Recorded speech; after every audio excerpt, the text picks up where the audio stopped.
Welcome back to the Sleepy Poker Masterclass, Beginner to Master. In this 16th lesson, we study the structure of mixed strategies and frequency control. You will learn how to remain balanced while unpredictable, using ratio-based reasoning to design actions that keep opponents uncertain. At the highest level, consistency in logic allows freedom in execution. Chapter 1. Defining mixed strategy. A mixed strategy is a deliberate blending of different actions within the same decision point. It is not randomness for its own sake, but structured variety, designed to prevent predictability. In poker, predictability creates vulnerability. Once opponents know how you will react in a situation, they can counter perfectly.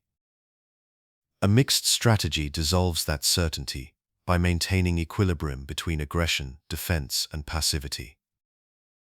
Every hand you play contains multiple viable paths. Sometimes both betting and checking show similar expected value. If you always choose one, your range becomes transparent. By mixing betting half the time and checking half, you ensure opponents cannot construct a clear counter strategy. This equilibrium does not make you unreadable by luck, but by proportion. In theoretical terms, mixed strategies balance incentive. Each option becomes equally profitable because neither side aggressor nor defender can exploit the other. Solvers illustrate this balance mathematically, but professionals apply it through ratio and awareness rather than constant calculation. It is logic disguised as flexibility. True mixing begins with understanding purpose. You do not mix to appear clever, you mix to neutralize advantage. When frequencies are aligned, opponents face impossible guesses. They can only react based on probability, not certainty. Every choice you make preserves this tension between visibility and ambiguity. Mixed strategy also functions psychologically. It resets assumptions and forces observation. Opponents accustomed to pattern recognition lose footing when patterns dissolve. You become unclassifiable, neither loose nor tight, neither aggressive nor cautious. Your behavior stops belonging to category and starts existing within controlled variance. Balance, however, demands discipline. Overuse of mixing without structure leads to confusion. Professionals mix actions selectively, not universally. They identify nodes in decision trees, where both options carry similar value, then assign proportion. For example, continuation betting 70% and checking 30% creates unpredictability without chaos. The foundation of a mixed strategy is equilibrium, each choice reinforcing stability through unpredictability. It transforms your play from reactive to systemic, allowing freedom without exposure. Professionals see this not as improvisation, but as mathematics in motion, a living balance between logic and deception. A mixed strategy is the language of uncertainty, spoken fluently. It communicates confidence through ambiguity and strength through variety. In mastering it, you begin to understand that balance is not silence. It is rhythm, measured precisely and repeated calmly, until unpredictability itself becomes structure. Chapter 2. The Logic of Frequency Control. Frequency control is the framework that keeps mixed strategy coherent. It determines how often you choose each action, ensuring that unpredictability remains mathematically grounded rather than emotional. In poker, balance is not achieved through feeling random, it is achieved through ratio discipline. Every decision point in a hand carries a set of potential actions. Bet, check, fold, call, or raise, each with measurable expected value. Frequency control assigns proportional weight to these options, so that over time your behavior cannot be exploited. The goal is to create indifference for your opponent, where no single response yields consistent profit. Imagine continuation betting on the flop. If you bet too frequently, opponents can counter by check-raising lightly or floating wide. If you check too often, they can steal initiative, uncontested. The balance point lies between extremes, perhaps a 60-40 split. That equilibrium protects you both theoretically and psychologically, because no one can assume your choice. Controlling frequency begins with awareness. You must know which combinations of hands belong to which categories. Premium value hands require one ratio, semi-bluffs another, and air a smaller share. The more precisely these weights reflect equity distribution, the more efficient your strategy becomes. Professionals build these patterns intuitively over years of structured observation. Emotion interferes most with frequency discipline. Frustration makes players overbluff. Fear makes them underbluff. Overconfidence inflates aggression. Fatigue erodes precision. Professionals combat this drift by maintaining tempo, a deliberate cadence of decision-making that resists emotional variance. Calm rhythm sustains mathematical balance. Frequency also extends beyond single decisions. Each action connects to future streets. A flop check influences turn aggression, which affects river density. Maintaining consistent ratios across these transitions preserves structural integrity. Professionals think in sequences, not snapshots. In practical terms, you will never achieve perfect ratios hand by hand. Precision emerges over volume, not moments. What matters is that your overall tendencies remain anchored near equilibrium. Poker rewards the player whose average behavior remains consistent across uncertainty. Frequency control represents logic under pressure. It is the art of measuring impulse, the science of balance applied to human rhythm. By mastering it, you stop reacting to hands individually and begin managing probabilities collectively. That calm proportionality is the invisible advantage separating structured players from instinctual ones. Frequency control is not mechanical, it is musical.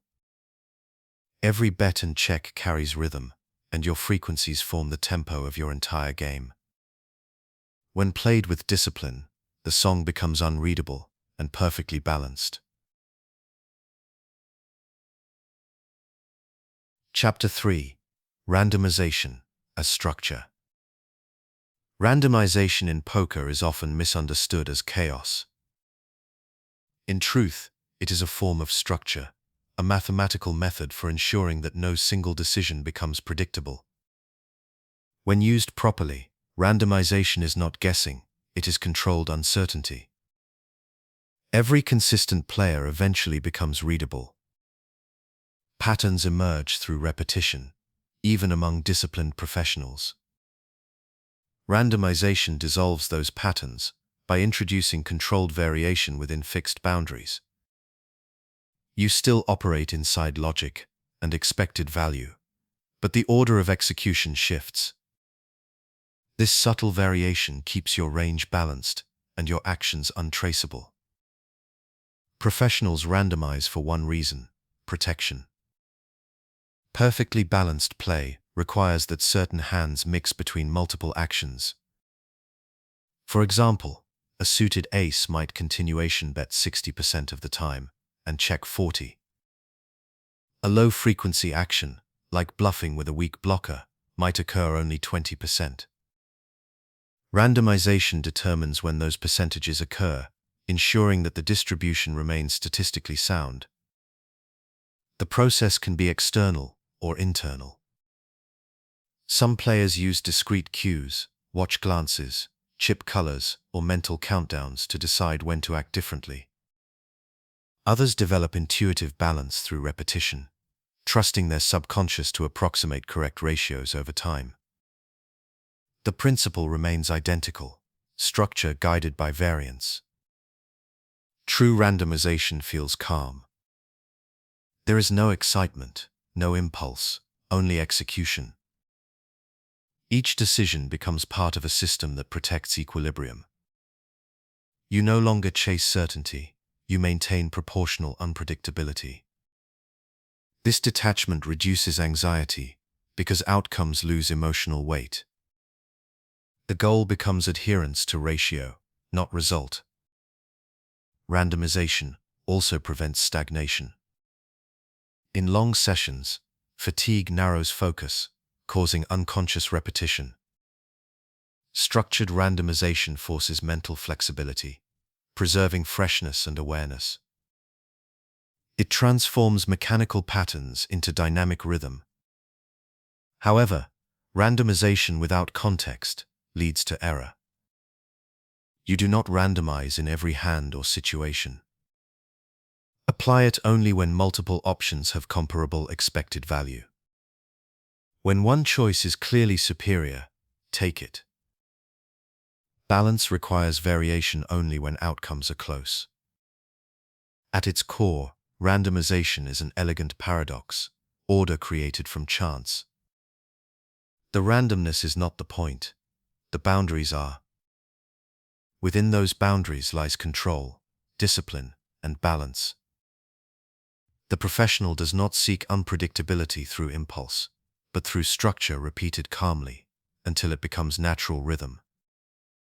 Randomization gives life to equilibrium. It turns theory into behavior, transforming static logic into living movement. It reminds you that balance is not stillness, it is motion held within precise limits, a quiet dance between reason and uncertainty. Chapter 4. Mathematical Ratios in Action. Mathematical ratios give structure to mixed strategy. They define how often each option within a decision tree should occur. When applied correctly, these ratios convert theoretical concepts like balance and indifference into practical behavior. They transform randomness into measured discipline. Every betting decision can be described as a ratio between aggression and restraint. For example, in a simplified model, a balanced flop strategy might involve continuation betting 70% of the time and checking 30%. These numbers are not arbitrary. They reflect equity distribution, board texture, and range interaction. Ratios serve as the scaffolding upon which unpredictability is built. Professionals internalize ratios through repetition. Over thousands of hands, they learn what frequencies maintain equilibrium naturally. The process begins with deliberate calculation and evolves into intuition. Ratio awareness becomes rhythm. You no longer think 70-30, you feel balance through flow. Ratios are especially important across value and bluff combinations. For each strong hand included in your betting range, a specific number of bluffs must accompany it to maintain credible aggression. Too few bluffs makes you transparent. Too many exposes you to counterplay. The correct proportion, often derived from pot odds or solver outputs, keeps opponents indifferent between calling and folding. For instance, when betting half pot, your bluffs should represent roughly 1/3 of your value combinations. This ratio ensures that if your opponent calls optimally, neither player gains inherent advantage. In practice, this ratio changes with bet size, stack depth, and player tendencies. Larger bets require fewer bluffs, smaller bets allow more. These mathematical anchors do not restrict creativity, they protect it. Within the defined ratios, you can still choose which hands to include. You might bluff with draws one time, blockers another. The ratio remains constant, even as composition changes. Professionals vary content, while preserving proportion. Learning to trust ratios reduces emotional interference. Instead of asking, "Should I bluff here?" you ask, "How often should I bluff here?" This shift replaces fear with structure. The question becomes quantitative, not reactive. Understanding ratios also improves focus between streets. If your flop bet ratio favors aggression, later streets must rebalance through selective restraint. Each stage of the hand connects mathematically, ensuring smooth transitions and logical coherence. Professionals use these ratios to maintain tempo through complexity. Mathematical ratios transform theory into a living framework. They give shape to balance and meaning to randomness. Once mastered, they allow freedom without exposure, proof that calm discipline, not improvisation, builds true unpredictability. Chapter 5: Strategic Indifference. Strategic indifference is the principle that defines equilibrium itself. It means constructing your actions so that opponents gain no advantage regardless of their response. When perfectly balanced, your strategy makes them indifferent between calling, folding, or raising. Every option yields equal expected value. In theory, indifference is achieved when your range composition and bet sizing align precisely. For example, if your bluffs and value hands appear in the correct ratio, an opponent's best response becomes neutral. They cannot profit by deviating. Their decision-making becomes paralyzed, not by confusion, but by logic. You have forced equality between their choices. This concept explains why mixed strategies matter. Without variation, opponents can identify mistakes and exploit imbalance. Strategic indifference erases that opportunity. When frequencies remain consistent with equilibrium, the game stabilizes. You control outcomes not through aggression, but through proportion. Indifference is easiest to understand through pot odds. Suppose you bet half the pot. Your opponent must call 1 out of every 3 times to prevent you from auto-profiting with bluffs. If your bluffs represent exactly 1/3 of your value combinations, they are mathematically indifferent to calling or folding. Any deviation costs them equity. This balance is the engine of game theory. Professionals internalize indifference intuitively. They sense when their ranges reach stability, when the mix between aggression and caution feels even. This awareness comes from experience, not constant computation. The numbers form habits, and the habits form instinct. Indifference also extends to defense. Minimum defense frequency ensures that you do not fold too often against aggression. By defending the correct percentage of your range, you deny opponents risk-free bluffs. This discipline forces them to earn profit through genuine advantage rather than imbalance. Emotion disrupts indifference more than miscalculation. Fear skews frequencies toward folding. Pride skews them toward calling. Professionals neutralize these distortions through rhythm, acting at consistent pace regardless of pot size or outcome. Tempo reinforces equilibrium. Hesitation breaks it. Strategic indifference teaches humility. It reminds you that poker is not about always winning individual hands, but about denying opponents structural profit over time. The calm player embraces neutrality as success, understanding that every stable decision compounds into long-term dominance. When mastered, indifference feels effortless. You are no longer fighting opponents. You are balancing equations in real time. Each decision contributes to harmony between logic and uncertainty. This equilibrium, invisible yet constant, defines true professionalism. Chapter 6: The Role of Solver Logic. Solver logic provides the mathematical foundation for modern poker. It demonstrates what perfect equilibrium looks like in theory, showing how frequencies and actions align to create balance. While human intuition can approach this logic, solvers reveal its structure explicitly, turning abstract principles into measurable form. A solver works by assigning every hand, board, and decision point a range of possible actions, then calculating the frequencies that make each player's strategy unexploitable. It discovers the exact mix of bets, checks, and folds that keeps both sides indifferent to deviation. In other words, it models perfect strategic balance. Studying solver output does not mean memorizing answers.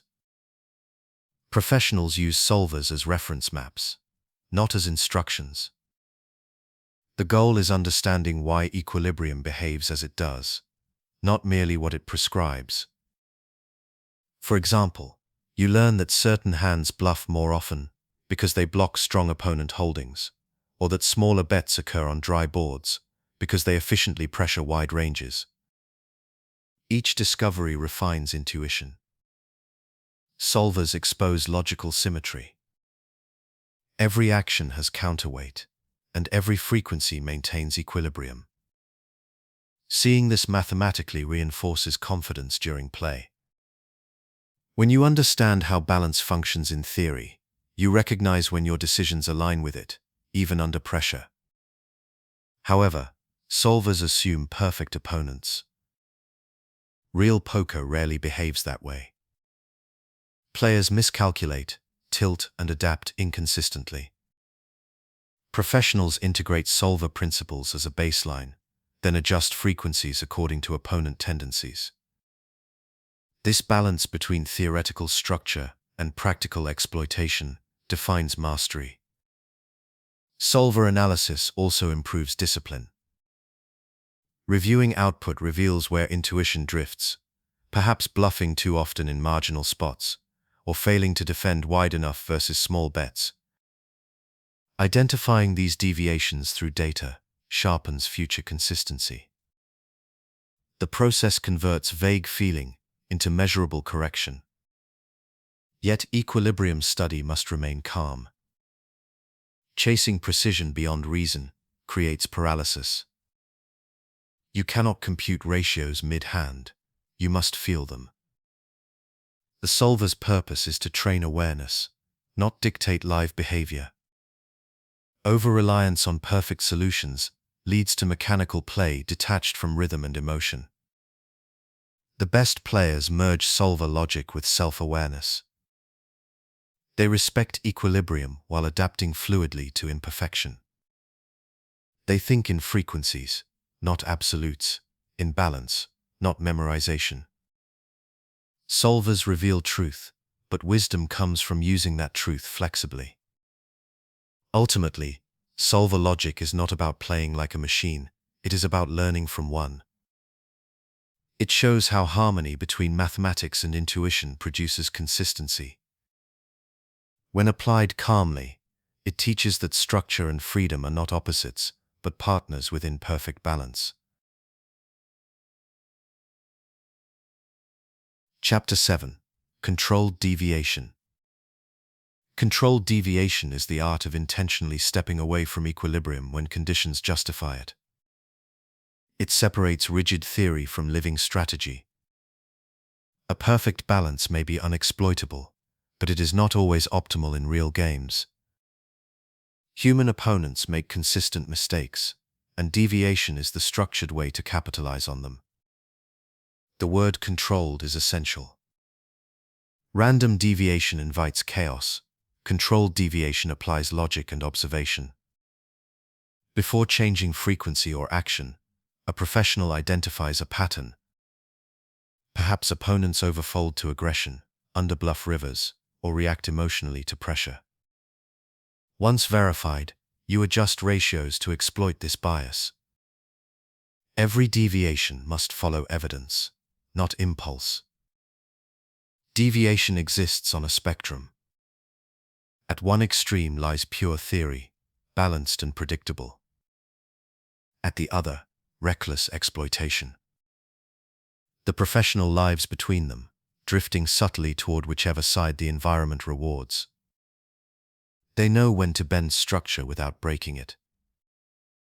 For example, If population tendencies show excessive folding to 3 bets, increase your bluff ratio from 20% to 30%. If opponents call too wide, reduce bluff frequency accordingly. The math remains, but application adapts. Over time, these shifts accumulate quiet profit while preserving defensive integrity. Control comes from feedback loops. After each adjustment, observe results. Did opponents adapt or remain static? If they counter quickly, retreat to balance. If they continue leaking, maintain deviation. Professionals treat exploitation as an evolving dialogue, not a single statement. Emotional regulation anchors this process. Excitement after success tempts overextension. Frustration after failed bluffs tempts retreat. Both reactions destroy proportionality. Controlled deviation requires calm detachment, a willingness to return to balance the moment. Evidence fades. This discipline prevents what solvers call overfitting. Exploiting short-term trends too aggressively makes your own play exploitable. Balance must remain the home base, a stable structure to return to when conditions normalize. Controlled deviation is efficiency through awareness. You play the same game as before, but your ratios breathe with environment. You remain structured, yet fluid, logical, yet human. It is proof that flexibility within order, not rebellion against it, is the hallmark of mastery. In professional play, the goal is not to abandon theory, but to extend it. Controlled deviation translates knowledge into edge. By understanding equilibrium deeply, you gain the freedom to step away from it, carefully, intentionally, and always with reason. Chapter 8. Implementing frequency in live play. Applying frequency control in live settings requires subtlety. Without digital tools or visible aids, you must simulate randomization naturally, through timing, observation, and discipline. The goal is to preserve balance and unpredictability in real time without mechanical calculation. In live play, decisions happen under emotional and social pressure. Maintaining frequency discipline demands calm awareness. Before each hand, recall your approximate target ratios, how often you plan to open, continuation bet, or check. These mental baselines serve as quiet anchors amid constant variance. The simplest randomization methods rely on small discrete cues. Some players glance at the second hand of a watch, acting differently depending on whether it lands in the upper or lower half. Others assign meaning to unseen details, such as card suits or chip colors. A spade might represent betting, a heart might represent checking.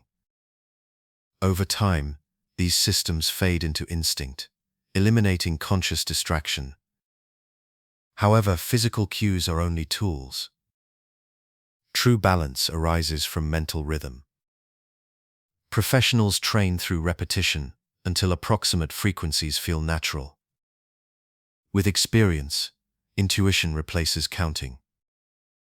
The hand itself, board texture, and opponent behavior provide internal weighting that mirrors theoretical mix without overt thought. In live environments, consistency of demeanor reinforces frequency integrity. Opponents often react not to your action, but to how confidently you perform it. If your timing varies dramatically between bluffs and value, the ratio becomes irrelevant. Steady breathing and measured pace make every action appear equivalent. This concealment keeps your frequencies hidden beneath uniform delivery. Observation extends beyond self-control. You must read table tempo to decide when to apply balance and when to deviate. Tight, cautious tables reward increased aggression. Wild, volatile games demand restraint. In both cases, your underlying ratio remains, but its emphasis shifts slightly to maintain efficiency. Practicing live frequency control begins away from the table. Review session histories mentally, recalling how often you took each line. Were certain actions overrepresented? Did you default to comfort rather than proportion? Honest review builds intuitive precision. The calm player treats frequency control as meditation, breathing through uncertainty, maintaining ratio through rhythm. You do not randomize to confuse others. You randomize to protect structure. Each subtle adjustment preserves invisibility while keeping logic intact. In live play, balance must appear effortless. The professional blends awareness, tempo, and discipline so smoothly that equilibrium feels natural. When balance becomes behavior, frequency control stops being calculation. It becomes composure. Chapter 9. Maintaining balance across streets. Balance across streets means preserving logical consistency from pre-flop to river. Each action influences the next, and true equilibrium requires that your strategy remains coherent through every stage. Professionals maintain this structure so that each bet, check, or fold fits within a balanced narrative that opponents cannot exploit. A single street balance, such as mixing continuation bets on the flop, matters less if the following streets become imbalanced. For instance, betting too many weak hands on the flop, but never following through on turns creates a predictable pattern. Similarly, checking strong hands early, but overbetting later, exposes range distortion. Each decision must connect mathematically and narratively to the one before it. Maintaining balance begins with ratio awareness. The frequency of bets on one street dictates available range composition for the next.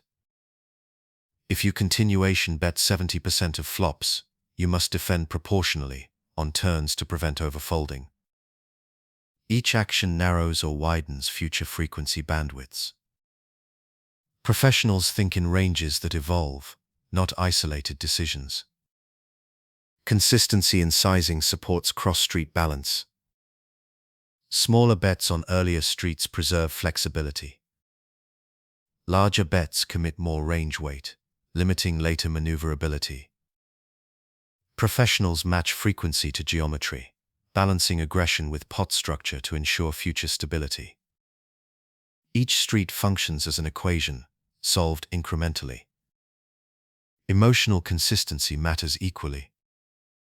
Many players start disciplined, but lose balance under stress. A failed bluff or missed draw can distort perception, causing them to abandon equilibrium mid-hand. Professionals breathe through these fluctuations. Their rhythm remains steady, allowing balance to persist even when outcomes shift. Balanced play also requires forward planning. Before betting, visualize how the hand could progress on different runouts. Which cards improve your range? Which help your opponent? Anticipate how these scenarios affect your frequencies. This foresight prevents reactive adjustments that break equilibrium later. Maintaining cross-street balance is less about mathematics and more about integrity, logical continuity between moments. When opponents face consistent frequency expression through all streets, they cannot isolate weakness. You appear composed, structured, and unreadable. The calm player moves through streets like notes in sequence, each action harmonized with the last. By maintaining balance from start to finish, you transform uncertainty into rhythm. The result is not perfection but flow, where logic carries through seamlessly from pre-flop design to final decision. Chapter 10. Protecting check and bet ranges. Balanced poker requires protecting both your checking and betting ranges. Most players focus on what to bet, yet vulnerability often appears in what they fail to bet. A predictable check becomes as exploitable as a predictable bluff. Professionals safeguard each range, ensuring that neither action reveals too much about hand strength. When you bet, your range must include a precise mix of value and bluffs. This balance maintains pressure and credibility. However, when you check, protection demands that not all weak hands hide there. Strong hands must occasionally remain within your checking range to prevent opponents from attacking it freely. Imagine a board where you continuation bet frequently. If you always bet top pairs and strong draws, your checks become capped, limited to weak holdings. Observant opponents will start over-betting into those checks, exploiting your passivity. To counter this, include some premium combinations within your checks. The act of restraint becomes strength, forcing opponents to hesitate. The same principle applies in reverse. If your betting range lacks weaker holdings or semi-bluffs, it becomes too narrow. Opponents can fold confidently against aggression, knowing it represents pure value. Protecting the betting range means occasionally betting marginal pairs or speculative draws that maintain uncertainty. Protection extends across streets. A flop check with a strong hand often sets up turn traps, while a balanced betting range maintains credibility on later barrels. The relationship between checks and bets functions as dual armor, each defending the other's integrity. Professionals visualize these ranges as interlocking gears that keep motion smooth. Timing and demeanor reinforce this protection. If you act faster when betting than checking, or display visible difference in posture, you expose the structure. Consistent pacing hides range composition. Calm rhythm equalizes every choice, allowing your actions to blend seamlessly. Protection also involves emotional control. Fear often drives excessive checking. Greed drives excessive betting. Professionals detach from outcome and act by ratio. They think, this combination must check 20%, not I hope to trap.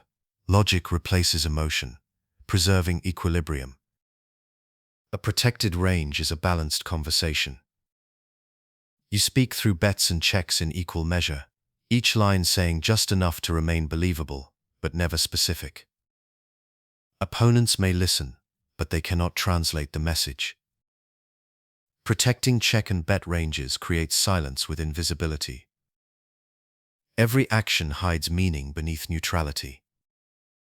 When opponents realize that your restraint and aggression are equally dangerous, they lose confidence in counterplay. That quiet uncertainty, maintained through discipline, is balance made visible. Chapter 11. Ratio Management, Under Pressure. Maintaining correct ratios under pressure defines professionalism. Anyone can apply balance in theory, but only calm structure preserves it when tension rises. Ratio management under stress separates practiced understanding from instinctive discipline. Pressure distorts perception. The brain accelerates, and emotion seeks shortcuts. Players begin to overvalue immediate outcomes, abandoning measured frequencies. They bet when nervous, fold when uncertain, and bluff when desperate. Each reaction pushes decisions toward emotional extremes. Professionals counter this drift with rhythm, the internal pacing that restores ratio awareness. Every mixed strategy relies on consistent weighting. Whether you continuation bet 70% or defend 50%, the numbers must remain roughly stable across variants. Under stress, professionals visualize ratios as anchors, fixed points that prevent mental collapse into impulse. When hands escalate or variance intensifies, these anchors bring clarity. The first form of pressure is environmental. Deep runs, televised tables, or unfamiliar opponents elevate adrenaline. To manage this, simplify ratios mentally. Instead of calculating precise numbers, rely on structured templates. Tell yourself, bet most, check some, rather than 70-30. Broad categories reduce cognitive load while maintaining proportionality. The second form is temporal pressure. Shot clocks and fast-paced games compress decision windows. The professional anticipates these moments by pre-selecting default frequencies. Having a prepared baseline, like defending roughly half versus standard bets, ensures action without panic. Ratios remain stable, even when time shortens. The third form is emotional. Losing streaks and bad beats alter judgments subtly. To counter emotional distortion, professionals reset between hands. One breath, one count, one recalibration. The brief pause realigns logic, preventing reaction from replacing intention. Awareness of ratio drift is key. Recognize when aggression becomes excessive or restraint too consistent. Track your own tendencies silently throughout the session. Adjust gradually, rather than abruptly. Balance requires correction, not overcorrection. Training reinforces control. Off-table practice reviewing solver outputs, session logs, and specific ratio points strengthens pattern memory. Repetition ingrains frequency rhythm until it operates subconsciously. Under pressure, intuition retrieves structure automatically. Ratio management under stress is not about precision, it is about composure. The goal is not perfect numbers, but stability within variance. Professionals maintain balance through rhythm rather than calculation. Pressure tests foundation, discipline keeps it intact. In every environment, from casual tables to televised finals, the constant remains internal. Ratios represent structure, and structure protects logic. When the noise of competition grows loud, professionals hear only tempo, the steady cadence of balanced play guiding every hand. Chapter 12. Random number techniques. Random number techniques transform abstract frequencies into practical execution. They allow players to translate percentages into physical decisions, maintaining balance without visible hesitation. These systems vary by style, but their goal remains constant: to preserve unpredictability within structure. At its simplest, randomization ensures proportion. If a hand should bluff 30% of the time, you need a consistent way to decide when that 30% occurs. Professionals develop methods that fit naturally into rhythm, allowing frequency control without distraction or exposure. One common technique uses time. Glancing at a watch, a player might act differently depending on the position of the second hand. Values between 0 and 30 indicate bluff, 31 to 60 indicate check or fold. The motion appears natural, but keeps output statistically stable across volume. Others assign meaning to suits. When holding a suited combination, they bluff. When offsuit, they check. This creates an even distribution without calculation.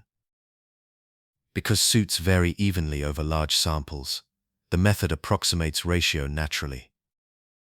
Chip methods achieve the same goal. Before a session, decide that red chips represent aggression and blue represent caution. When reaching for a stack, whichever color emerges first dictates action. The process builds consistency through physical cues. Mental techniques rely on visualization. Imagine a number between 1 and 10 before acting. If it feels even, you bet. If odd, you check. While subjective, repeated use trains the subconscious to approximate ratio through internal rhythm, rather than chance alone. Professionals often combine such habits with breathing to maintain calm focus. The purpose of random number systems is not to remove judgment, but to protect balance. When two choices hold similar expected value, randomization ensures you do not favor one subconsciously. Over thousands of repetitions, these micro-decisions reinforce unexploitable frequency patterns. Discretion matters. Randomization must never be visible. Obvious glances, mechanical rituals, or timing breaks reveal process to observant opponents. The method should blend seamlessly into natural behavior. Calm continuity hides structure beneath apparent instinct. Over time, you may outgrow formal systems. Experience and intuition replace manual randomness as ratio awareness becomes internalized. What began as external cue evolves into instinctive timing. Professionals maintain natural variation that still respects mathematical balance. Random number techniques prove that discipline can disguise itself as chance. Beneath the illusion of spontaneity lies precise structure. You are not flipping coins, you are sculpting balance, measured, calm, and invisible. The result is equilibrium that appears effortless because the system itself disappears. Chapter 13. Avoiding Overmixing. Balance does not mean constant variety. Overmixing, changing actions excessively, or without purpose, creates confusion, dilutes structure, and erodes long-term profitability. Professionals understand that randomness is a tool, not a lifestyle. Too much variation removes the stability that balance depends on. Overmixing usually begins with misunderstanding. Players learn that unpredictability prevents exploitation, then interpret it as permission to act inconsistently. They bet in one spot, check in another, and raise in a third, all with the same hand strength but without defined reason. This form of chaos appears creative, but lacks coherence. True balance comes from disciplined ratios, not constant change. A player who continuation bets 70% and checks 30% maintains equilibrium through ratio, not variety. Those numbers stay roughly consistent over time, regardless of streaks or emotion. Overmixing destroys ratio integrity by replacing proportion with impulse. Emotion often drives excess variation. When losing, players overbluff to rebalance. When winning, they tighten unnecessarily to protect gains. These deviations feel adaptive, but represent reactive noise. Professionals anchor to baseline frequencies, even during volatility, ensuring long-term clarity through repetition. Overmixing also disrupts mental efficiency. Each random action increases decision fatigue. The brain tires faster when logic fragments, and consistency disappears. Fatigue invites error, an overbet made from impatience, or a fold made from self-doubt. Simplification restores precision. Preventing overmixing requires pre-planned structure. Before each session, define which situations require mixing and which do not. Some nodes in the decision tree, like marginal continuation bets or river bluffs, benefit from randomization. Others, like folding clear trash hands or betting clear value, do not. Limiting randomness to relevant spots preserves energy and coherence. Monitoring results helps too. If outcomes feel unpredictable even to you, balance has likely drifted. Review hand histories to identify where frequencies spread too wide. Recenter ratios with deliberate consistency. Professionals treat correction as routine maintenance, not punishment. Overmixing may sound advanced but reveals inexperience. Controlled balance feels calm, while overmixing feels noisy. Professionals move rhythmically, with each choice belonging to logical proportion. Variety exists, but it is intentional, not impulsive. In poker, freedom comes from limits. A painter creates within a frame, a musician within tempo. The same applies here. Structure gives variety meaning. When every choice serves ratio, your play remains unpredictable yet coherent, fluid but never erratic. Avoiding overmixing is learning restraint within freedom. You do not need to act differently every time to be unreadable. You only need to act logically enough that no one can prove your pattern exists.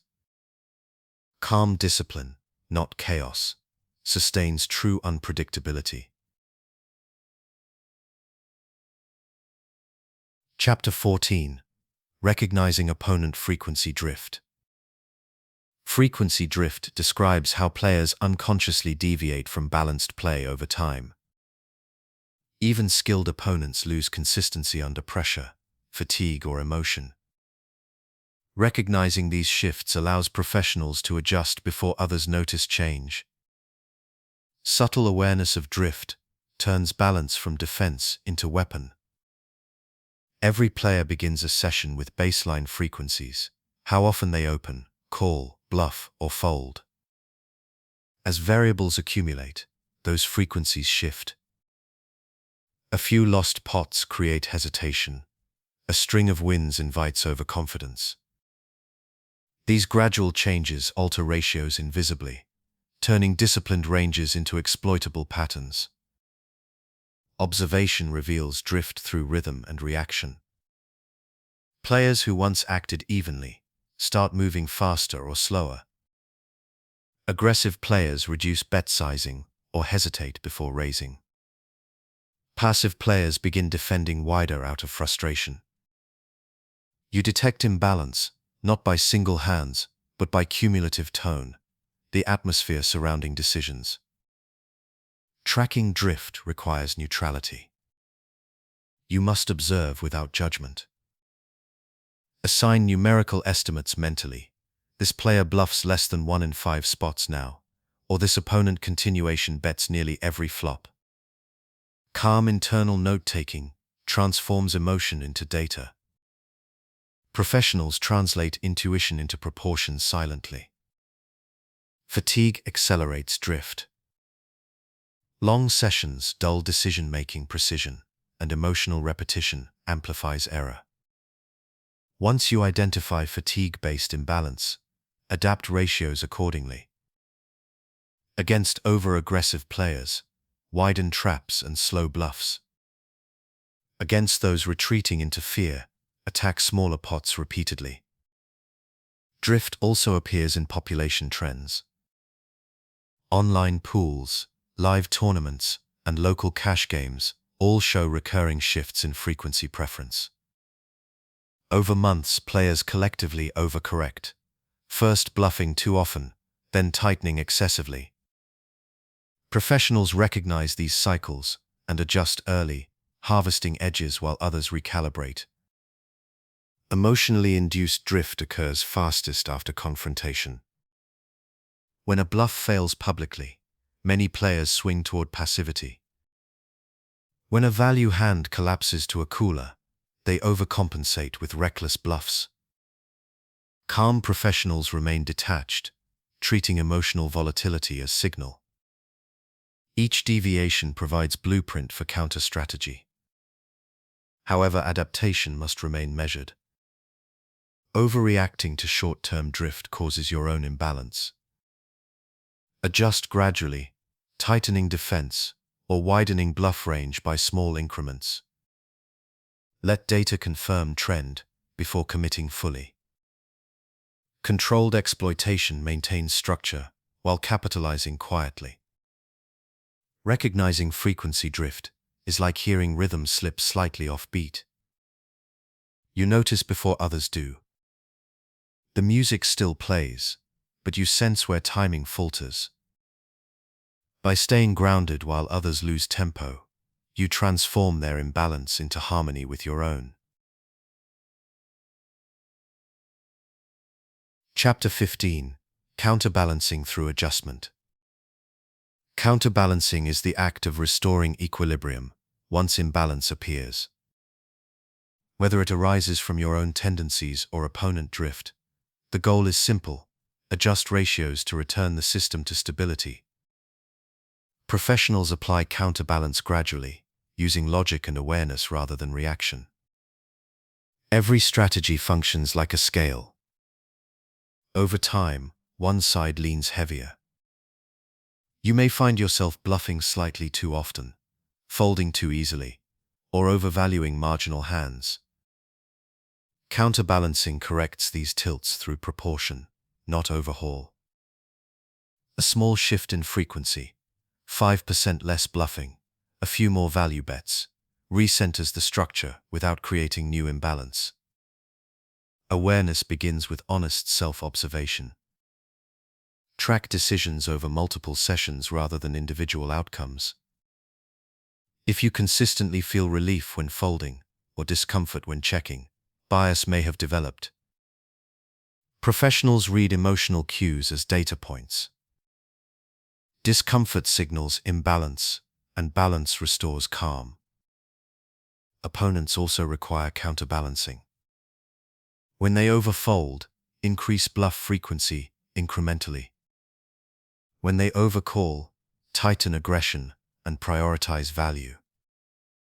The adjustment must remain proportional to the deviation. Overreaction flips advantage, leaving your own structure exposed. Calm precision ensures that correction remains invisible. Counterbalancing works across all dimensions: strategy, psychology, and rhythm. When table pace accelerates uncontrollably, slow your own tempo. When atmosphere becomes passive, reintroduce energy through selective pressure. Every environment seeks balance, and professionals learn to guide it naturally. Mathematically, counterbalancing often follows expected value observation. If a specific line underperforms across volume, frequency has drifted. Adjust the ratios slightly and monitor results. Treat poker as system feedback rather than moral test.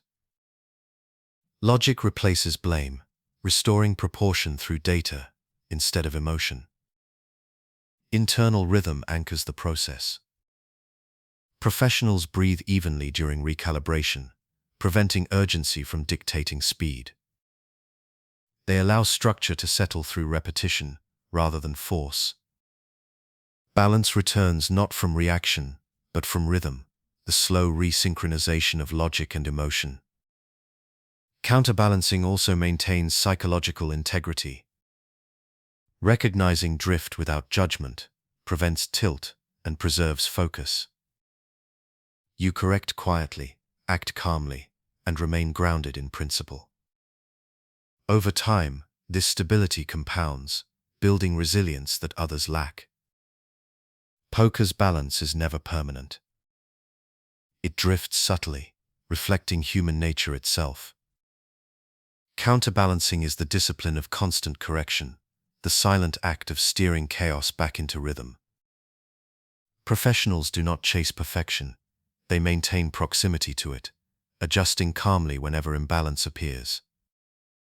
By mastering counterbalance, you learn to manage both the mathematics of equilibrium and the humanity that disturbs it. The result is serenity in motion, an unbroken cycle of awareness, adjustment, and renewal. Chapter 16. Frequency in Multiway Pots. Multiway pots require narrower, more disciplined frequencies than heads-up situations.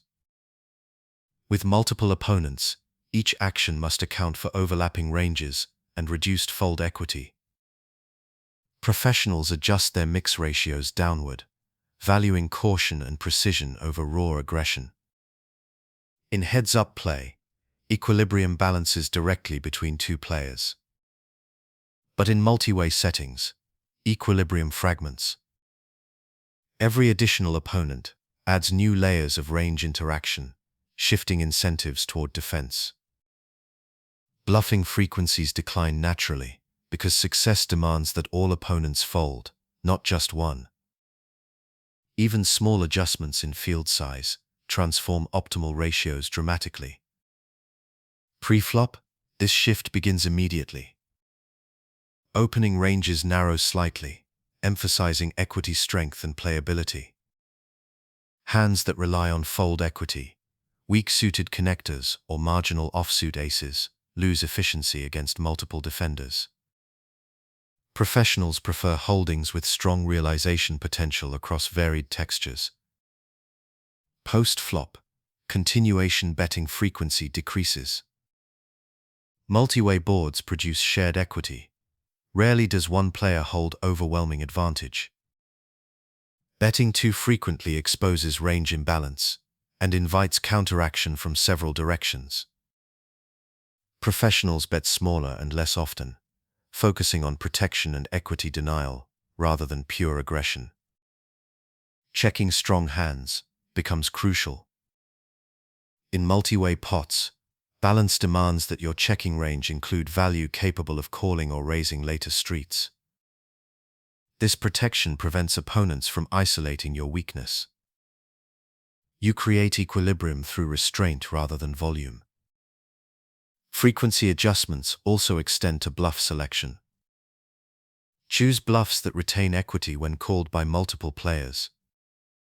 Semi-bluffs with draws outperform pure air. Professionals time aggression around favorable runouts or position, where fold equity compounds through cascading pressure rather than brute force. Mathematically, frequency compression occurs because available profit shrinks as field size grows. Each added opponent lowers required defense frequency for the group collectively, reducing your incentive to bluff. Professionals internalize this naturally, sensing when value outweighs deception. Emotionally, multi-way pots test patience. The desire to win control against several opponents leads many to overbluff or force initiative. The disciplined player does the opposite, tightening frequencies, preserving chips, and waiting for structural advantage. By folding more, they lose less. By betting less, they reveal less. Balance in multi-way environments feels quieter. The rhythm slows, the edges thin, and precision replaces creativity. Professionals embrace this tempo, letting others chase variance while they protect equilibrium. Frequency in multi-way pots teaches humility. Control arises not from action but from proportion. The wisdom to know that doing less, more accurately, sustains profitability longer than any display of boldness. Chapter 17. Dynamic Range Equilibrium. Dynamic range equilibrium describes how balance shifts with changing conditions. Unlike static equilibrium, which assumes fixed ranges and positions, dynamic equilibrium evolves across streets and textures. Professionals maintain structure through flexibility, adjusting their frequencies as information unfolds. In poker, each new card changes the relationship between ranges. A flop that favors the pre-flop raiser may equalize on the turn, then reverse advantage on the river. Static ratios cannot accommodate this motion. Dynamic equilibrium recognizes that balance is not a single point, it is a moving target. The professional adapts proportion as the environment changes. Consider a dry flop, such as Ace-7-2 Rainbow. Here the pre-flop aggressor holds range advantage, allowing frequent continuation bets. But when the turn brings a connecting card, perhaps a 5 or 6, the caller's range gains strength. Bluff frequency must decline accordingly. Professionals reduce aggression naturally, restoring equilibrium through proportion rather than retreat. This adaptability prevents overextension. Many players maintain initial frequencies too long, bluffing turns or rivers, as if board texture never evolved. Professionals sense when equity distribution shifts and rebalance before exposure. They measure not in absolutes, but in relative value, what the range now represents versus what it once did. Dynamic equilibrium also depends on position. In position, you can sustain aggression longer because future information supports refinement. Out of position, early stability matters more. Deviations grow costly when you act first. Professionals use positional awareness as compass for frequency adjustment. Mathematically, equilibrium flows through conditional probability. Each street filters the range further, altering ratios automatically. The disciplined player follows these natural reductions without resistance. They allow structure to breathe with the game rather than forcing static control. Emotionally, dynamic equilibrium requires acceptance of change. Players who cling to initial plans lose balance when the environment evolves. Professionals remain fluid, neither committed to past decisions, nor detached from logic. They treat adaptation as process, not reaction. The rhythm of balance mirrors breathing, expanding, and contracting with new information. Professionals inhale on favorable boards, exhale on dangerous ones, maintaining steady composure regardless of direction. This rhythm ensures that balance survives motion. Dynamic range equilibrium transforms poker into a living system. It teaches that stability is not the absence of change, but harmony within it. The professional remains centered as variables shift, adjusting ratios with quiet precision until every fluctuation returns naturally to balance. Chapter 18: Merging Value and Bluff. At high levels of play, value and bluff converge into one continuous spectrum.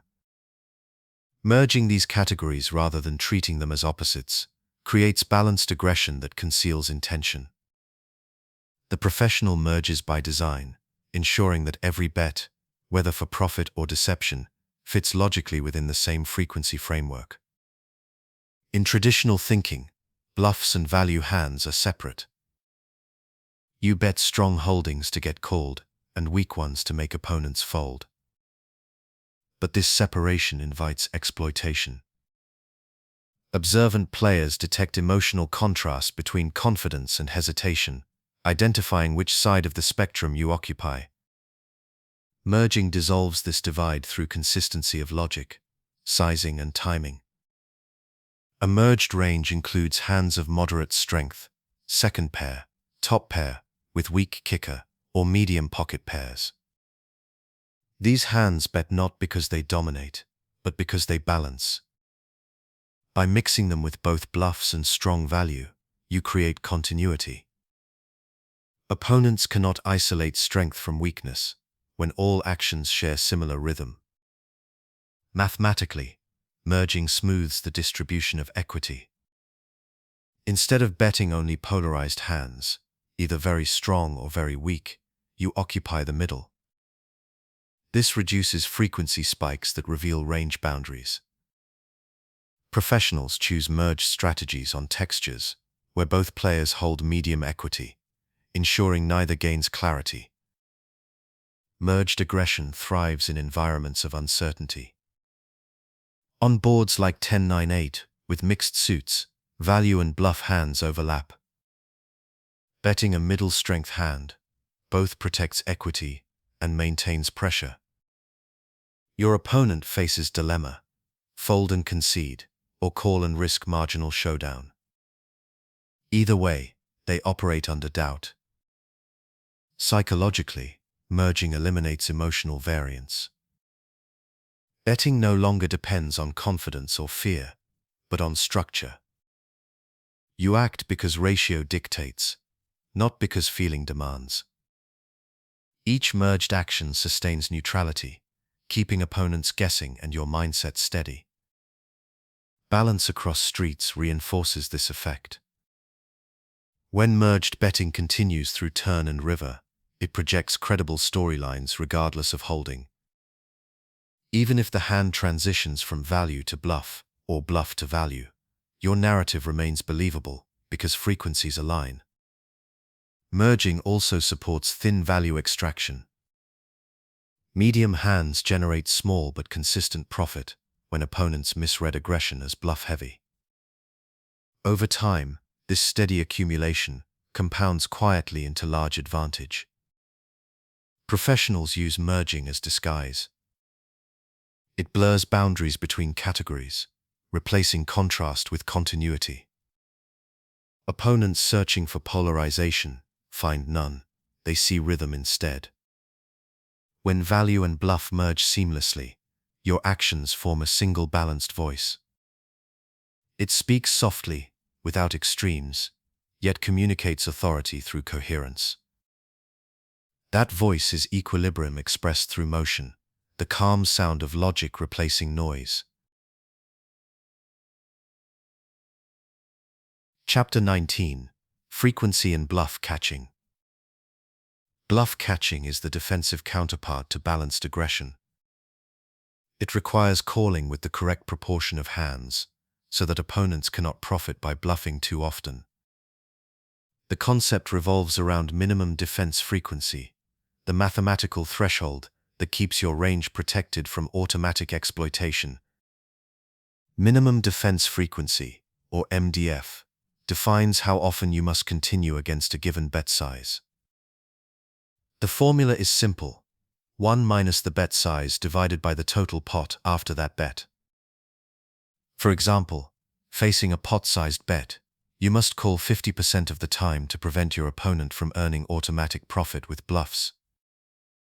Smaller bets demand higher defense, larger bets, lower. Professionals internalize MDF as a guide, not a rule. It ensures that over time their calling range remains difficult to exploit. However, they do not defend mechanically. Real opponents deviate from balance, and skilled players adjust accordingly, tightening against value-heavy aggression, widening against bluff-heavy tendencies. The ratio provides structure, while observation supplies context. Frequency management in bluff catching begins with range mapping. Your strongest hands always continue, while weakest holdings fold. The middle portion, the marginal pairs and weak top pairs, fills the rest of your required defense. By assigning clear thresholds, you maintain consistency under pressure. Bluff catching also depends on blocker logic. Hands that reduce the number of opponent value combinations, such as holding the ace of a completed flush suit, make better candidates for defense. Conversely, cards that block bluffs should fold more often. Correct frequency requires more than math. It demands structural awareness of range composition. Emotion distorts calling frequency more than miscalculation. Players hate being bluffed and overcall from pride, or fear loss and underdefend. Both reactions break equilibrium. Professionals detach outcome from process, treating each call as statistical obligation rather than personal statement. Consistency of timing reinforces discipline. Calling too quickly with medium strength signals premeditation. Calling too slowly projects doubt. Professionals maintain uniform rhythm, whether calling or folding, ensuring their frequencies remain invisible. Across volume, correct bluff catching frequency smooths variance. You will lose individual hands, but protect long-term expectation. The purpose of calling is not to win every showdown. It is to deny opponents the luxury of easy bluffs. When practiced calmly, bluff catching becomes quiet mathematics in motion. Each call or fold belongs to ratio, not emotion. Over time, opponents sense resistance and reduce bluff frequency instinctively. Balance restores itself through composure. Bluff catching teaches patience. You defend neither too much nor too little, only enough. By maintaining proportion, you transform defense into stability, proving that silence and discipline can be as profitable as aggression. Chapter 20. Frequency and bet sizing. Bet sizing and frequency exist in constant relationship. Each affects the other's efficiency, and together, they determine the shape of your range. Professionals use sizing not as arbitrary expression of confidence, but as mathematical communication, controlling frequencies through geometry. When you choose a bet size, you simultaneously define how often you can bluff. Larger bets risk more, and therefore require fewer bluffs. Smaller bets risk less, and require more.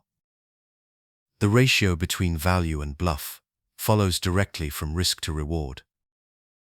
At half pot size, your bluff-to-value ratio approaches 1 to 2. At pot size, it narrows to 1 to 1. Understanding these proportions preserves equilibrium automatically. Sizing also governs opponent response. Smaller bets invite wider defense and longer streets. Larger bets narrow calling ranges, but amplify pressure. Professionals select sizing that aligns with intended frequency. On boards favoring their range, they bet smaller and more often. On dynamic or polarized boards, they bet larger and less. Mathematically, frequency adapts to geometry. Each bet changes the pot size, altering future stack-to-pot ratios. Consistent sizing keeps ratios manageable. Erratic sizing distorts structure.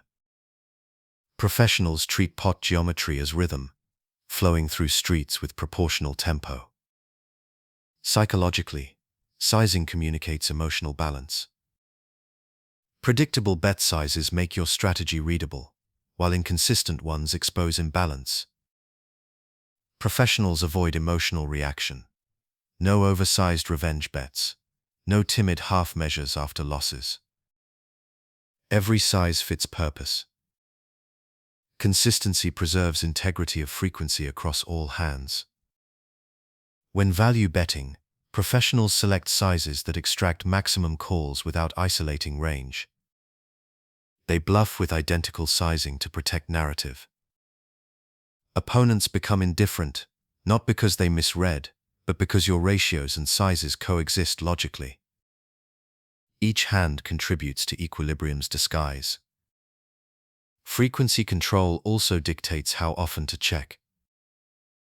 On small bets, checking must occur occasionally, with strong hands to prevent overextension.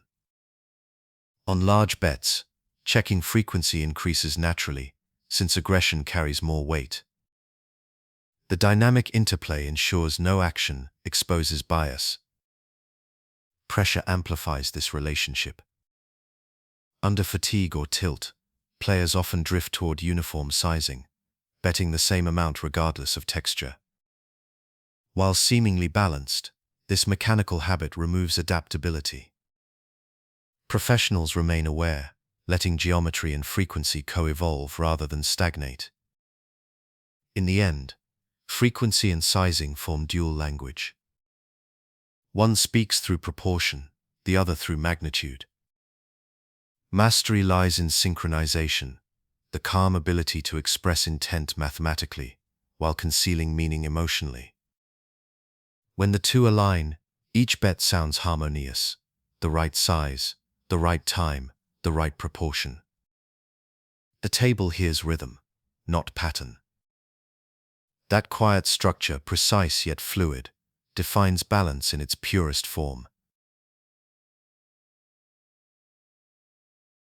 Chapter 21. Implementing Structured Intuition. Structured intuition is the bridge between theory and instinct. It allows professionals to act fluidly within logic, combining technical knowledge with subconscious rhythm. Over time, repetition transforms frequency management from deliberate calculation into automatic awareness. The goal is not to abandon structure, but to internalize it so deeply that it becomes natural. Early in development, players think in ratios and formulas: bet 70%, defend 50%, bluff 1/3. These numbers serve as scaffolding, shaping discipline and awareness. With experience, the brain recognizes patterns faster than conscious thought. Intuition begins to reflect structure, producing accurate decisions without analysis. This transformation requires deliberate practice. Review sessions by identifying moments where intuition aligned with correct theory. Reinforce these connections through repetition. When intuition drifts away from balance, return briefly to structured drills, hand reviews, solver comparisons, and ratio exercises. The process trains intuition through logic, then frees it through trust. Structured intuition also depends on rhythm. Professionals develop calm pacing in decision-making, neither rushing nor hesitating. This tempo mirrors balanced frequencies, each action given equal space for evaluation. Rhythm prevents emotion from intruding on instinct, allowing intuition to operate within order. Intuition alone can deceive. Without framework, it becomes bias disguised as confidence. Structured intuition protects against this by anchoring gut feeling to verified understanding. Professionals rely on both, the structure providing guidance, intuition providing speed. Under pressure, structured intuition becomes invaluable. With limited time or complex variables, there is no room for calculation. You rely on the internalized patterns built from thousands of balanced repetitions. Correct action emerges naturally, like a reflex shaped by logic rather than chance. Emotional stability enhances accuracy. Intuition responds to mental state. Agitation distorts perception. Calm focus keeps subconscious processing aligned with structure. Professionals cultivate this environment through breathing, posture, and deliberate composure. When the mind stays still, intuition echoes mathematics. Structured intuition represents maturity. It transforms knowledge into instinct, discipline into rhythm, and repetition into awareness. The professional no longer forces balance, they live it. When structure and intuition merge, poker ceases to feel mechanical. Every action arises from confidence, tempered by reason. The table sees relaxation. Underneath lies geometry, probability, and design. True mastery sounds quiet, moves evenly, and thinks clearly. That is structured intuition, balance that breathes. Chapter 22. Adjusting to player pools. Player pool adjustment is the practical extension of theoretical balance. It applies equilibrium concepts, not against perfect opponents, but against recurring human tendencies. Every environment, online, live, or regional, develops its own strategic patterns. Professionals study these collective behaviors and adapt their frequencies accordingly. The purpose of adjustment is not to exploit individuals alone, but to align with the statistical personality of the pool. At lower stakes, for example, players tend to call too wide and bluff too little. Against this pattern, over-bluffing becomes unnecessary. Value betting grows more profitable. The ratio of aggression to restraint shifts naturally toward patience. At mid-stakes, ambition replaces fear. Players mimic solver strategies, but execute them imperfectly. They bluff excessively on dry boards, miss size bets, or misjudge texture advantage. Professionals counter by simplifying, sticking closer to structured equilibrium while letting opponents drift beyond it. Balance becomes a shield against flawed imitation. At higher levels, population tendencies converge toward theory. However, Even elite environments show cultural bias. Live games exhibit slower rhythm and emotional dynamics. Online pools move faster, emphasizing mathematical precision over intuition. Recognizing tempo differences allows calibrated adjustment without losing structural integrity. Player pool awareness functions as long-term data collection. Professionals note patterns over months, not hours, how often certain lines appear, which sizings dominate, and how ranges polarize. This information forms baseline expectations that guide deviation. Instead of constant adaptation, you adjust quietly from established equilibrium toward verified trends. Frequency adjustment remains proportional. If a population overfolds by 10%, you do not double your bluffs, you increase them slightly. The goal is steady exploitation within sustainable range. Overextension invites counter-adjustment, and the cycle resets. Subtlety preserves advantage. Psychologically, understanding player pools prevents frustration. You no longer view repeated behaviors as coincidence, but as predictable patterns. This perspective transforms variance into familiarity, replacing reaction with reasoning. Each environment becomes a map of tendencies, rather than a collection of surprises. Pool-specific study also refines focus. When moving between games or regions, professionals recalibrate quickly, asking simple questions. How aggressive is this field? How honest are river bets? Each answer repositions your ratio baseline, restoring immediate balance. Adjusting to player pools proves that equilibrium is relative. Theory provides the center. Observation defines direction. The professional adapts constantly, but never abandons structure. They understand that true mastery lies not in perfection, but in proportion, staying balanced within imperfection itself. Chapter 23. Maintaining clarity during randomization. Randomization preserves balance, but it also introduces cognitive strain. Without structure, frequent mixing can cloud judgment and slow reaction.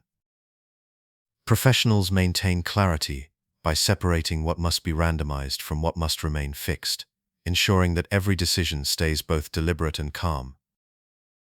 The first step toward clarity is organization. Not all hands require mixing. Strong value and clear folds demand no variation. Only the middle layers, the borderline hands, need randomization. By limiting its scope, you reduce mental clutter while keeping balance intact. Professionals randomize where uncertainty exists, not everywhere. Next comes preparation. Before each session, mentally define your key mix points, continuation bets on neutral textures, double barrels on scare cards, or bluffs on river blockers. This awareness creates anchors. When these scenarios appear, you already know where randomization belongs, eliminating hesitation. During live play, clarity depends on rhythm. You must act within consistent timing, regardless of whether you randomize or not. Prolonged pauses or visible concentration reveal internal mechanics. Professionals preserve smooth tempo, letting randomization operate invisibly beneath stable demeanor. Emotion often disrupts clarity. A missed bluff or lost showdown creates noise that clouds future mixes. After emotional moments, simplify immediately. Revert to straightforward play for several hands, until rhythm returns. Complexity thrives only in calm environments. Clarity also means avoiding perfectionism. Randomization is approximate by nature. Striving for exact ratios mid-hand creates paralysis. Professionals accept minor deviation as normal. Balance emerges across volume, not through individual precision. The mind remains free to focus on process instead of arithmetic. Documentation enhances awareness.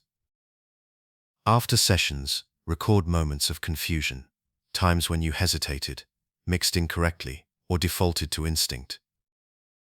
Review these situations calmly, adjusting system boundaries for next time. Reflection converts mistakes into structure. Maintaining clarity through randomization is a mental posture. It combines order with flexibility, rhythm with awareness. Professionals view each mix as part of a larger flow, not an isolated act. They remain present, but detached, logical, but fluid. Randomization without clarity becomes noise. Clarity without randomization becomes rigidity. The professional stands between these extremes, structured yet adaptable, logical yet creative. Their decisions move like measured breath, deliberate, balanced, and calm. When clarity governs variation, balance becomes effortless. Randomization stops feeling like calculation and begins feeling like rhythm, the steady pulse of proportion guiding every hand.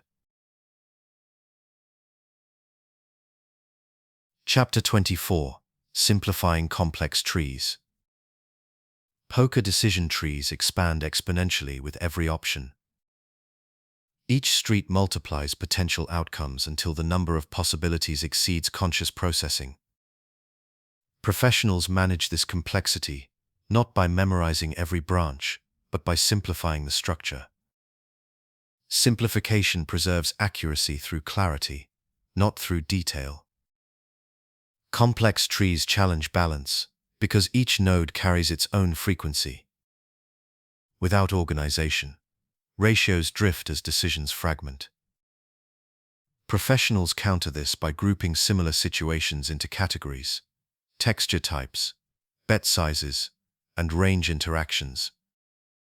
Instead of treating every hand uniquely, they apply uniform principles across patterns. This compression transforms chaos into rhythm. For example, rather than memorizing exact frequencies for every board, you might classify textures as dry, dynamic, or polarized.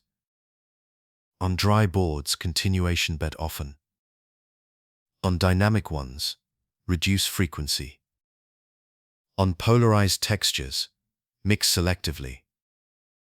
3 categories replace hundreds of possibilities, while maintaining approximate equilibrium. Simplification also applies to bet sizing. Using too many sizes fragments strategy and invites mistakes.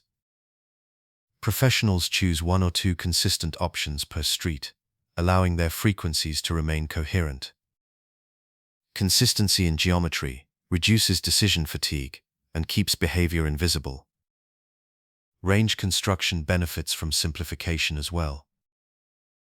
Instead of tracking individual hand combinations, think in equity bands: strong, medium, and weak. Each band follows its own ratio of aggression and defense. This hierarchy keeps your range structured, even when exact combinations blur. Mathematically, simplification smooths error margins. Small deviations matter less when applied consistently across categories. The brain operates efficiently, freeing mental space for observation and adaptation. What remains is the essence of strategy: balance expressed through simplicity. Psychologically, simplification reduces stress. Complex trees tempt overanalysis, especially under pressure. Professionals ground themselves by returning to fundamentals: position, range, and texture. These constants guide decision-making when variables overwhelm precision. Calm confidence replaces cognitive overload. Simplification does not mean laziness. It is discipline in design. Professionals remove unnecessary options not to play faster, but to play cleaner. Each choice aligns with purpose, and every ratio remains stable because the structure contains fewer moving parts. In practical terms, simplification enhances endurance. Long sessions test focus, cluttered trees exhaust it. Streamlined frameworks sustain clarity hour after hour, allowing consistent frequency control through fatigue and variance. Balance thrives in simplicity. By reducing the tree to essentials, you transform poker from calculation into flow. The fewer branches you track, the stronger each decision feels. The professional's strategy is not small, it is clear. Simplicity sharpens logic, preserves rhythm, and sustains composure. Within that calm reduction lies mastery, proof that complexity often hides in simplicity's shadow. Chapter 25. Frequency as a Mindset. Frequency is not just a mathematical tool, it is a mindset. At the professional level, equilibrium thinking becomes part of identity. Every decision, from hand selection to emotional response, reflects ratio awareness. You begin to think in balance, move in rhythm, and act with proportional calm. Developing this mindset starts with acceptance. Variance will always distort outcomes, but frequency restores order. When you act according to correct ratios, short-term results lose significance. Process becomes the measure of success. This shift transforms frustration into focus, teaching you to evaluate decisions by discipline rather than outcome. A frequency mindset also changes perception of time. Instead of viewing each hand as isolated, you see a continuum, thousands of repetitions forming statistical equilibrium. One call or fold no longer defines your play. Every moment contributes to a long arc of consistency. Professionals live within this arc, detached from noise and grounded in rhythm. Emotional neutrality supports the mindset. Ratios do not care about ego. Overconfidence inflates aggression, fear suppresses it. Both distort proportion. Professionals center themselves through awareness, keeping emotions within balanced range. Calmness becomes strategic precision, expressed through posture and tone.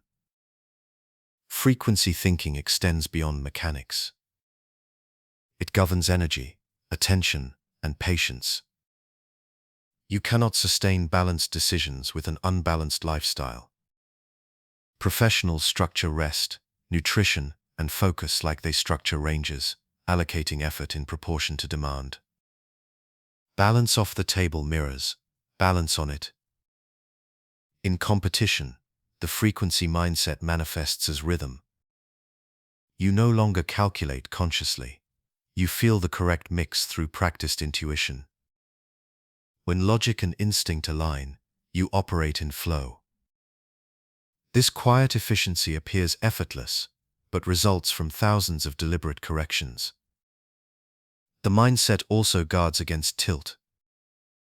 When a session unfolds unfavorably, you remind yourself that deviation belongs to the short term, not to structure. You continue acting within correct frequencies, preserving integrity even as variance fluctuates. Over time, results converge toward expectation.